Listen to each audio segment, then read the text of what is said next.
In this video, you're going to learn how to choose a domain name and hosting service to help you in your quest as an online marketer to maximize traffic and conversion on your website or blog.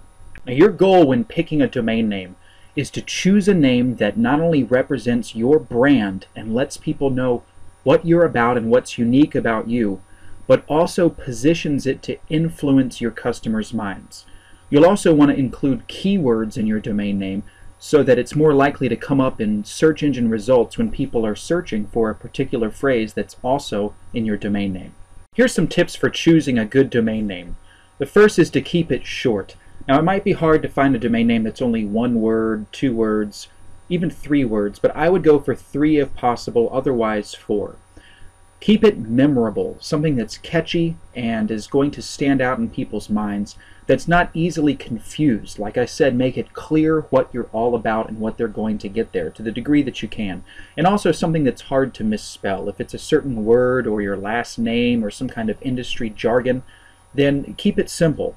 Also, it needs to relate to the core of your business. Like I said, it should tell people what you do and what they can expect once you get there. If you do that, you'll be more likely to get people typing it in, coming to your site, and will be a little more pre-qualified and ready to convert once they get there. Once you've brainstormed a couple suitable domain names, the next step is to search and see if they're available or if someone else is using them already. The easiest way to do this is to not bother checking if they're available as you're brainstorming them, but just make a list on a piece of paper as fast as you can of every possible name and variation that would work for you. Then go to the same place you would to purchase a domain name. We'll give you a couple places to go later, and type in the domain name and see if it's available. Narrow it down to see which ones are left, and then of those that are available, pick the perfect one for you. The next step is to choose a place to purchase and register your domain name. The most popular domain registrar is GoDaddy.com. You've probably seen their Super Bowl commercials. They have done a pretty good job. A lot of complaints, though, come through them. It's hard to transfer out later on. I prefer Namecheap. The domains are a little bit less, not as much upselling and confusion when you're in the process of purchasing it in your shopping cart. And you can also get a domain name through the same company that you use for hosting. We'll cover those in a minute, but if you're using Bluehost for hosting, for example, you can also purchase a domain name through Bluehost, and that could save you some time as you won't have to transfer the name servers later, which is a small step but can be confusing at first if you've never done it. Once you've got your domain name taken, then it's time to choose a hosting service.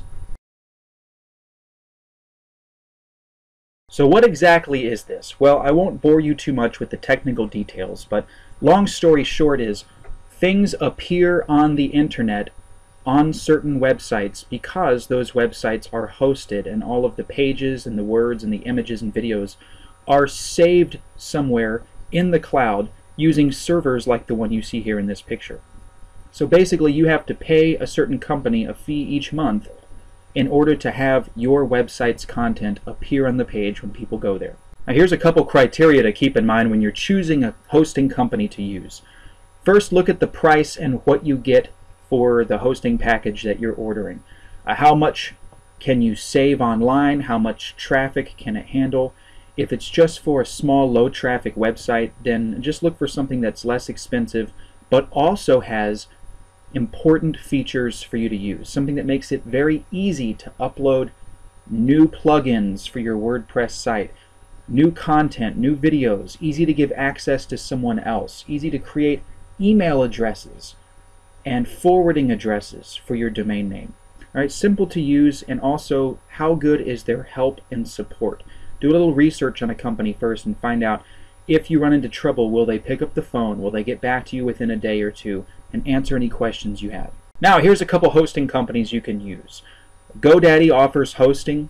Personally, I use Bluehost. It has always met my needs. They allow for unlimited data storage, which is not completely unlimited, but it's more than you probably need unless you're a big internet marketer.